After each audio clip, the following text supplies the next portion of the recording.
আমি মারা গেলে আমার লাশটা নড়াইলে নিয়ে না। আমাদের দেশ সেরা ক্যাপ্টেন মাশরাফি বিন মুর্তজা তিনি তিনার বাবার এক সাক্ষাৎকারে বলেছেন, আমি যদি মারা যাই তাহলে আমার লাশটা নড়াইলে নিবেন না।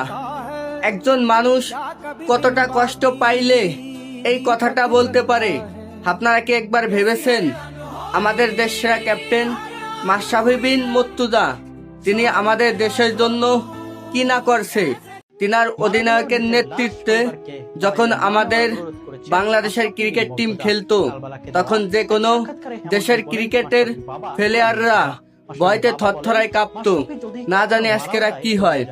যদিও তিনি আমাদের একটাও বিশ্বকাপ এনে দিতে পারিনি, তবে পুরো বাংলার ক্রিকেট প্রেমিকরা বলতে বাধ্য, তিনার নেতৃত্বে যখন বাংলাদেশ ক্রিকেট টিম খেলছে, তখন বাংলাদেশ ক্রিকেট টিম ম্যাচ হেরে গেলেও তার একটা সান্ত্বনা দিছে, না আমরা বাঘের মতো লইরা ম্যাচটি হারছি। আর সেই মানুষটাকে আপনারা এতটুকু কষ্ট দিছেন যে সেই কথাটা বলতে বাধ্য হয়েছে।